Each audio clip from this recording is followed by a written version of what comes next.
In a city of blandness and gray, where cubes are magenta, only one man can bring cool lens flares and other stuff to the video game. This summer, winter, there will be lens flares and other stuff.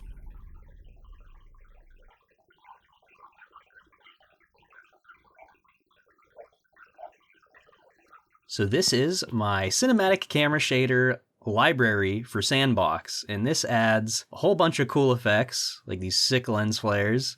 This is a very early version. There's more stuff that I'd like to add that I don't necessarily know how to add or don't know the best ways of doing certain things. So initially, I wasn't going to submit anything for the S&Box Tech Jam because the thing that I sort of had an idea for, I wasn't totally sure how to do it, but then I was just playing around with S&Box one day, and I noticed the post-processing effects were kind of lacking. And so I'm like, I could probably make some post-processing effects. You know, how hard could it be? And at the time, there was only like a couple entries into the Tech Jam, and I'm like, I might as well, I might throw something in there. Hopefully I win, because that'd be really cool. But I began working on this on the 4th. That's when I first started, and yesterday night I published it, so about 2 weeks, we'll say. Now, not only do I not actually know C#, but I do know C, and I do know object-oriented programming principles, so I was able to wrap my head around that for the most part. It doesn't help that the API says you can do certain things, and I couldn't figure out how to do it, but then I found another way to do it. I've also never written high-level shader language, or so I thought, because immediately after looking at the examples on the S&Box website, I realized I actually do know HLSL somewhat, because I know how to use the pixel processor in Substance Painter. And so a lot of my shaders that I made, I did debugging and testing inside of Substance Designer. So this is my distortion filter that I made. It's kind of a mess. Here's my lookup table one. So I'm a big Substance head. I know how to use this. And so I was able to pretty easily grasp HLSL. So there was a good period of me pulling my hair out, not totally understanding how to do things. I tried making compute shaders. That didn't work. I couldn't figure that out. I tried making shaders that could read the depth of the scene. Couldn't figure that out. That one I didn't spend that much time on, but I would like to make better bokeh. The bokeh right now, let me just show you. It's pretty awful. This is the default S&Box depth of field. Like if I set the focal distance really far, you'll see that the stuff close to the camera doesn't blur out, and that doesn't make any sense. And also you can clearly see there's a line where the blur starts. And that's just really ugly, and this depth of field sucks. And this just isn't what depth of field looks like in real life. You don't have generic Gaussian blur. That's not how depth of field works. I can't blame the graphics programmers though, because the reality is that most people don't understand how cameras render light. Not only do you need to be a photographer, you need to be a photographer who is really crazy technically inclined with obscure optical phenomena of photography, which most people aren't. So I can't blame the developers for having awful depth of field.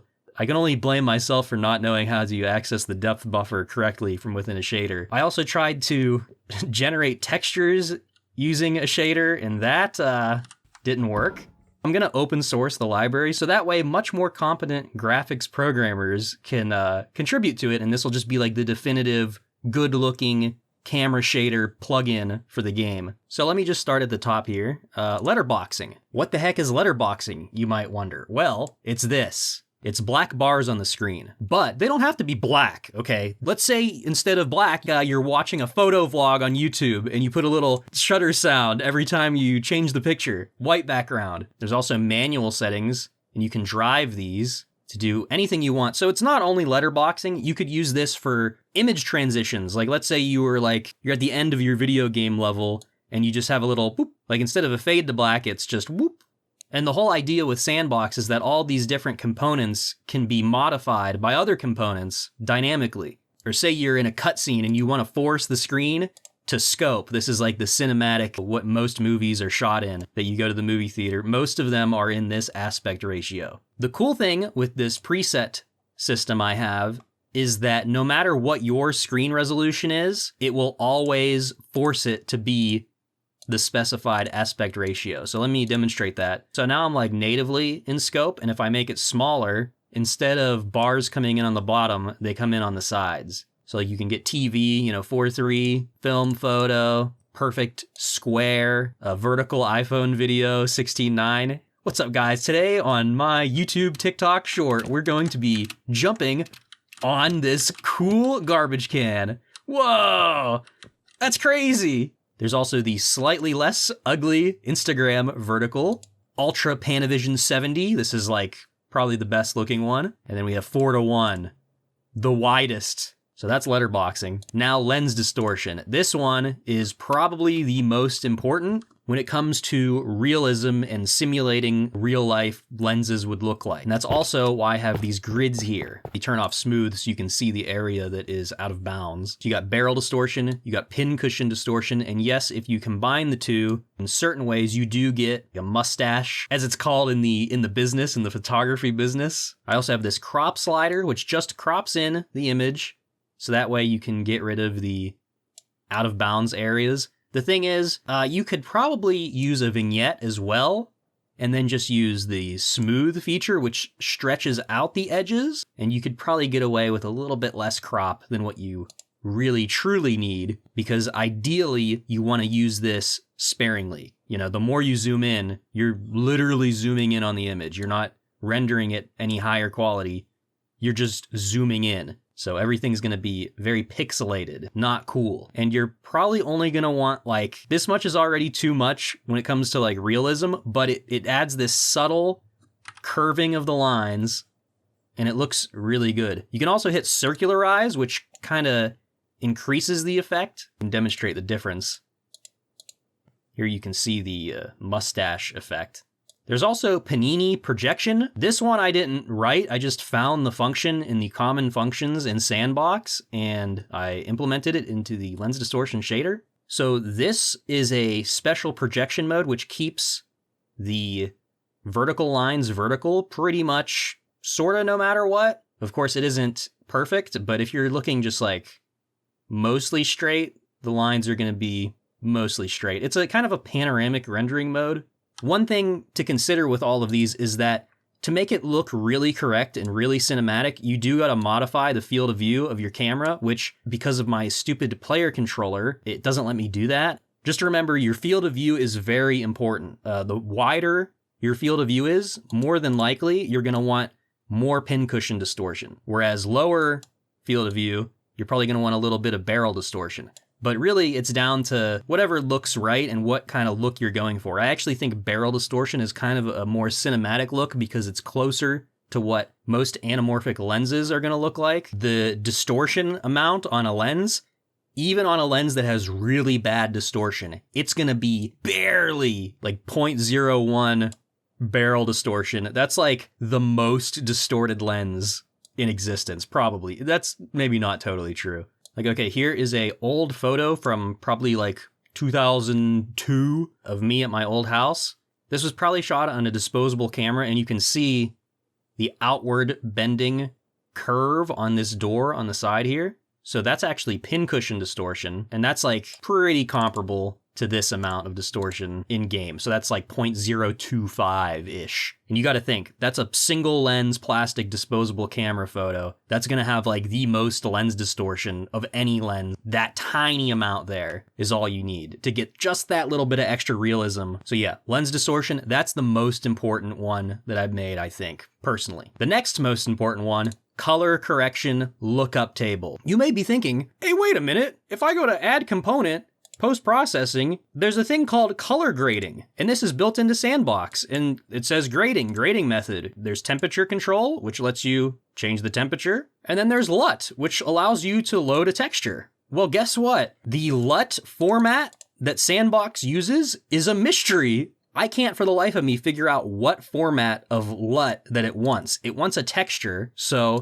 obviously you can only use certain textures, but it's not the OBS compatible LUT, it's not a howled C LUT, which is what I thought it would probably be. But obviously you can't load a cube or a 3DL file as a texture. So I have absolutely no idea what the programmer who made this expected the lookup table to be, but it doesn't work. So that's why I made my own. And this one uses the OBS compatible neutral LUTs. These are just PNG files that you modify, and it lets you get cool looks like this. You got a blend mode, Old West, night vision. Here's one, no blue, blue only. Here's my fake aerochrome lookup table I made.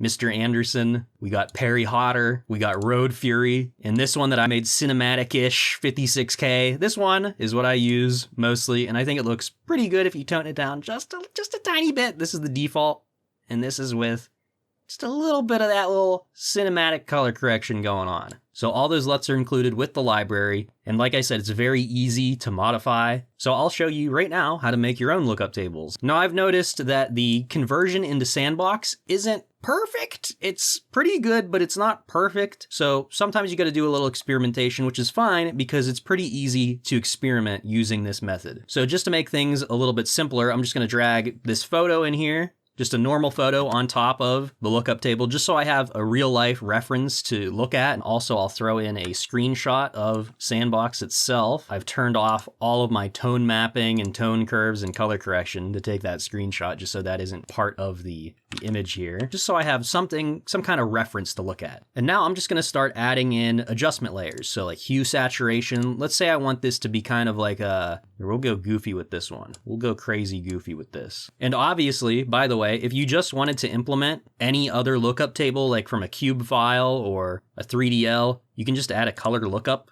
adjustment layer and load in any LUT file. So if you wanted day for night, boom, there's day for night. Horror blue, that one looks pretty cool. You got the bleach bypass, that's super ugly and not what bleach bypass looks like. Anyway, I'm not gonna use a lookup table, I'm just gonna mess around with the curves. I'm gonna make something wacky, super wacky and disgusting. We're gonna make this a green zone. We're gonna go crazy with the greens. Yeah, something nasty and disgusting like this. So I'll just go hide my two reference layers, and I'm just gonna save this as a PNG file. Now you can see in my browser kinda nasty, but because it's a PNG file, you can't actually use it as a LUT. You have to right click and hit create texture. Now if I go back, I can now select kinda nasty. That looks pretty damn good. If I bring up the opacity though, it's gonna be absolutely messed up. If we compare in Photoshop to what we had, we're looking for something that looks like this, and we're getting something that looks like this. Now, a lot of that is probably because I have tone mapping and tone curves on, but even then, it's not great. But if we tone it down a little bit, not maximum, just a little bit, bring it down, it's gonna look a lot closer to what it should look like. Now, I'm not totally sure why. It could be my shader is just, totally wrong. I could just have written it incorrectly, but I think it's just something to do with the way that the tone mapping and everything works. And by the way, when it comes to tone mapping, if you use anything except Legacy, it doesn't work with half of my shaders. Not that it matters, because realistically, the Legacy one is probably the best one. If you want actual tone correction, you can use tone curves. This is another post-processing effect. This allows you to get full control over the tone of the image. So like, let's say I wanted to do some crazy nastiness. You can do that. You can make it so it doesn't affect the luma, allows for lots of control. So that's the color correction LUT and the tone curves. The next one I'll discuss is the anamorphic flares. Now this one gives you a lot of options. This is a 2-pass shader, so the first pass looks like this. It just kind of isolates the highlights, and you can control that using the contrast knob here, or you can fine tune it with the exact same controls that the tone curves have. So this lets you change how blurry the pre-pass blur is, crank it down like what you want to have affected. So this right here, the cutoff, you can change this and it will cut it off. As this cutoff increases, the flares sort of go away. They don't totally go away, but they get smaller. Power is really, it's just duplication. It's how many flares are being rendered. Fundamentally, the anamorphic lens flare shader is pretty similar to the normal lens flare shader. It's got the same pre-pass tuning and everything, but instead of reflecting it around, like this is a normal lens flare. Instead of it being reflected from the center of the screen, all it's doing is rendering horizontally or vertically from the light sources. So that's where power comes in. You can set this to different settings to get different cool effects like this. Yeah, you can go pretty crazy, and you can disable vertical, you can disable horizontal. There's also double add, which kind of just like boosts everything. And this can sometimes make things look very cool, and sometimes it makes things look horrible. The shape is kind of like, it's sort of like the size of the flare, but it's also sort of kind of like a fall off effect for the flares. And let me turn off horizontal flares, will work vertical flare only. If I crank up the size, maybe change the shape, make the shape kind of like low, put the contrast all the way down. So now we're only pretty much working with the sun. Let me change the shape a little bit just to kind of make it so it doesn't have this fall off effect. It's just kind of like a solid line. Now we have what sort of looks like an old CCD sensor. And let me demonstrate that by setting it to 4.3 or 3.2. 3.2 is probably what you'd expect out of a old camera. You know, add a little bit of pixelation, use the tone curves to wash everything out. Maybe set the bloom to a purpley color. CCD flares are kind of like a magenta color like this. Barely changed the color anamorphic flares, and that's because the anamorphic flares have a tint parameter, which you can change. But because I have extra bloom on, which earlier I was using that, this is just the default bloom, I was using that to simulate halation. This looks very similar, especially this right here. This looks almost identical to what a CCD sensor, and that's done just using the anamorphic flares. You can do all kinds of stuff with this. Now, normal lens flares, very cool, very different effects you can achieve. Similar things, flare spacing, this is basically power in the anamorphic flares. I just gave it a different name for this. I like to put this on max because that makes all of the flares kind of bunch up next to the light source, and then you get one prominent flare out here. Alternatively, if you set it pretty low, but then set your flare count also pretty low, yeah, and this gives you a pretty decent effect. So this also has a tint parameter. You can tint your flares to be whatever you want. There's the gain parameter, which is also on the anamorphic flare settings. But if you set your tint to white, then it will use the color from the color map here. And the color map is just kind of like a weird looking gradient thing, and that determines the color of the flare on the screen. There's also the dirt map, which is just kind of a grayscale, like a lens dirt texture. Dirt enhancer. With dirt enhancer on, you get more of the dirt texture to appear. With it off, you get more of the flare, contrast, the cutoff. There's also low priority. So setting this on and then toggling the component will change the ordering of when the effect is added. So to demonstrate that, let me turn anamorphic flares back on. And you can see right now, the lens flares, they're not actually casting their own anamorphic flares. What's happening is that the anamorphic flares are casting lens flares.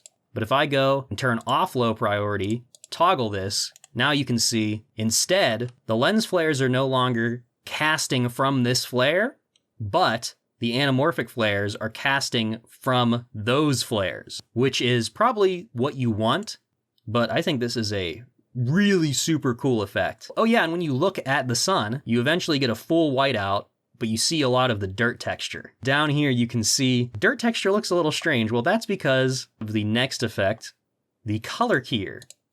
Now, what is the color keyer, you may ask? Let me just go over here. You see, we have our man here in front of a green screen. When I turn on the color keyer, now he's in front of a whitish sort of screen. So, color keying, or chroma keying, as it's normally called, lets you select a color and get rid of it. So in this case, we get rid of the green screen background, and we can replace it with basically anything you want. Now, unfortunately, these are basically the only textures that S&Box comes with by default, seemingly. Even though there's other VTEX-C files, it doesn't seem like you can access them besides these ones in the particle folder. There's also blend modes. This kind of lets you set sort of the cutoff. You're going to want these very close to each other. It's very hard to find a perfect reduce this, but if I reduce it too much, then you got the green border around him, so then I want to increase this a little bit. And then changing the color itself sometimes will allow you to get better hit on this. It's a delicate balancing act. Right there, that's perfect though. Boom, we got pretty good. Maybe I can adjust it a little bit better. I'd say that's pretty good. You can still see the green outline around them, but hey, what are you gonna do? The green spheres are not completely keyed out. The blue ones seem like they are as well. So this is crude and rudimentary, just like the lookup table. It's not perfect. I'm sure the keying algorithm could be made a little bit better here, but the color keyer does a lot more than just green screen. You may be wondering, what's this crosshair thing on my screen that I've had the whole time? Well, that is another color keyer. So you can disable keying and you can use additive, subtracting, normal, multiply. You can use all these different blend modes. You can even use this overlay mode, which doesn't really work with the blend modes too well. This just lets you kind of like put an image on your screen somewhere, wherever you want, however you want. Turn keying on and key out certain parts. You don't have to use a blend mode. You can use the opacity. Now, you'd probably just want to use this with a UI element, but you know, maybe you'd want to use a shader for this. I'm sure there's reasons. And really, I just did all this so you can have options, because I'm sure someone wants an option for this for some reason. So that's the color keyer. Another one I'll quickly go over because this video is probably going to be pretty long. A simple blur. All this is a blur. Very simple blur. Set the size, how blurry it is. You can tell it not to stretch. This will make it kind of more uniform. You can also circularize, which kind of rounds out the blur. Here is the video waveform overlay. This is another one where I probably didn't write this correctly because it doesn't necessarily look great. You can reposition it on the screen wherever you want. You can set the opacity. It doesn't look too good. I probably messed something up with the way it parameterizes certain things, but really this is extremely simple stuff. I'm sure someone might be able to rectify some of the issues here, but it has red, green, blue, and Luma. The idea here, why I made this, is because really all of these effects are kind of proof of concepts for a game idea that I have that involves these kinds of effects, like camera effects and things. So maybe you want a video waveform effect. And maybe in the future, someone will use S&Box to create a video editor. I think there's already a DAW in S&Box, so why not a video editor? But imagine a couple other tools like a histogram display, you know, things like that. Maybe a wave scope that shows like skin tone lines. You can get your colors correct in your game. And now, CRT emulation. This is probably not going to look right on recording because these first three options are exploiting the fact that your screen, your actual screen, looks a certain way. Now, I'll put on screen a macro photo of what each of these modes looks like, subpixel wise on my monitor, but I also have these full RGB patterns. And these, again, might not come across very well over the recording, but in real life, looks pretty dang good, especially the subpixel ones. The subpixel ones really do look pretty similar to how a real CRT looks. I also have the Enhance Whites button, which, if you've noticed, whenever you set any of these on versus off, you do kind of lose a lot of that white level there. Well, Enhance Whites kind of brings back some of the contrast, but that's at the cost of losing some of the CRT effect. Probably not that big of a deal, especially if you're using this for maybe like a security camera scene in a game. That's really what this is for. This also has options for screen flicker and scan lines, and you can go crazy with these. If I just change the flicker opacity up, you'll probably start to be able to see it. This is pretty crazy. You can also disable the CRT effect and just get that effect. Let me turn the rate down so you're not like gonna have a seizure over this, but you can really change the flicker opacity. And that looks pretty cool. There's also the scan lines, and you can see the scan lines here. These can be scaled size-wise. I'll turn the opacity up pretty high so you can actually see what they look like. They are green and magenta, of course, because that is kind of like the way you manipulate the subpixels of the monitors using green and magenta. But you can also set the scroll rate, so you can have these flying across your screen. Set these really high.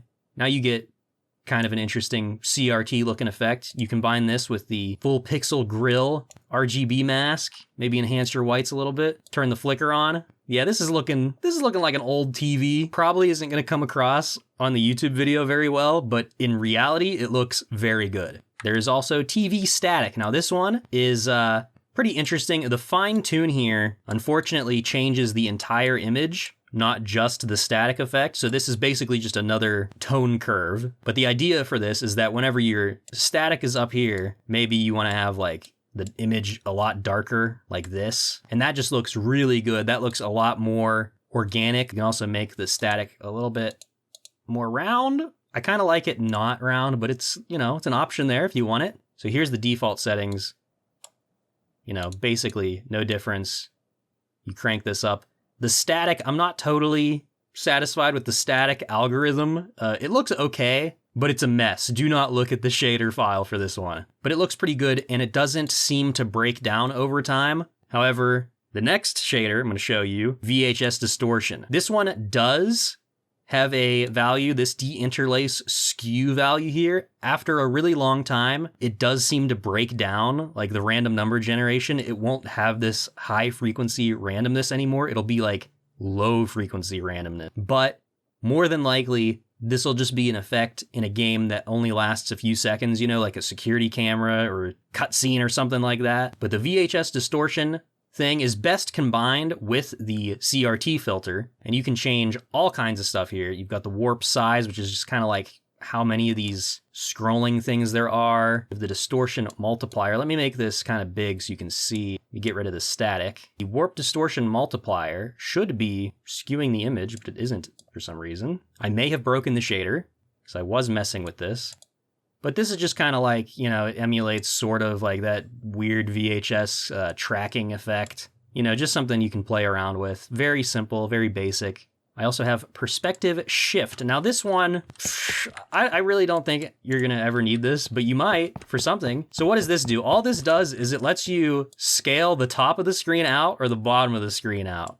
And why is that useful? Well, let me just show you. So I have these towers here, and you can see these lines are pointing at an angle. The vanishing point is somewhere way up in the sky. Well, if I change the upper scale here, I can shift this out and I can sort of straighten those lines a bit. I have a very cool, you know, low angle, but very sort of architectural shot right here. Very cool looking, very basic and rudimentary. This needs to be improved later because right now it's pretty awful. Like even the smoothing doesn't fix the jagginess that's going on here. Compared from that to that, that's a pretty drastic effect. And again, this might be useful for maybe like a cutscene or something in a game. Like tell me that isn't a cool image right there. I also have JPEG compression. This one isn't functioning as I want it to work, but it still looks pretty cool. I can definitely see this being maybe useful for somebody. You can get a pretty cool look going on. It's kind of like a pixelation filter, but it's a little bit different. You can also show the discrete cosine transformation. This is how JPEG works and why it's so good and so efficient. But I think my reconstruction algorithm is messed up, and I really tried really hard to get it to work. Could not for the life of me get this to look right. But it looks pretty cool still at the lower settings. Definitely useful for sure. I also attempted to do a different type of formula for the JPEG compression, and it was really broken. So I turned it into wacky screen. So this one has two sliders. You've got goofiness and you've got zoominess. So zoominess kind of zooms you in, and goofiness determines how goofed up the screen is. So you can get some pretty whacked out glitchy effects with this. So that's all of the components. Now there's more shaders than there are components, but a lot of them are like, you know, utility shaders. For example, the video waveform overlay is its own shader, but you move it around using a different shader that I made called like the universal thing mover that just all it does is moves things around and like lets you fade them in and out. Future plans, I would like to add like composite artifacting to kind of get that like color smear effect you get on old composite television. That looks really cool. Obviously, I want better bokeh. I was going to do like a matrix rain effect that was depth-based, but again, I couldn't figure out depth, so I wasn't gonna write that. I wanted to do a little bit of an analog overshoot. I wanna have some more glitchy shaders that kind of warp the screen in different ways. Maybe a dedicated halation shader, though you can get a very, very close halation using just the default S&Box bloom, which is what you see here. You can see this very slight redness, and I'll show you my settings here for that. Or you can download the library. The settings are all in the default scene. But here's my bloom settings, and this is a pretty close approximation to what halation looks like on film. You can see the very subtle red outline on white stuff. You'd probably want to mix this with a specialized LUT as well, because halation is actually a global effect that increases the red saturation entirely. The lens flares could definitely be tuned or made better. Really, the ideal way of doing lens flares is passing the location of light sources into the shader itself, because in real life, this isn't what lens flares look like. I'll put on the screen what actual lens flares from a real camera lens look like that I recorded. Post-processing, pixel shader effects, they look cool, but they're not realistic at all. Not that it matters, because your players, they're not going to care. They're going to see the cool lens flare and be like, whoa, look at that, that's crazy. They're not going to analyze your flare and be like, actually, that's not what the lens flare should look like. So real quick, let me show you a few different, effects you can get by combining some of these shaders. A very good looking, very realistic night vision effect that has nice lens distortion, a lot of noise. I've got my tone curves, I've got my LUT, of course, I've got the lens distortion, the bloom, very important. But the big thing is actually the TV static. For whatever reason, the fine tuning on the TV static really, really affects the contrast and what you can do with it, with the blacks here and the shadows. For night vision, you want to really, get this cool, dark look. This is so cool. Tell me this doesn't look like realistic night vision, because it does. This is exactly what real NVGs be looking like.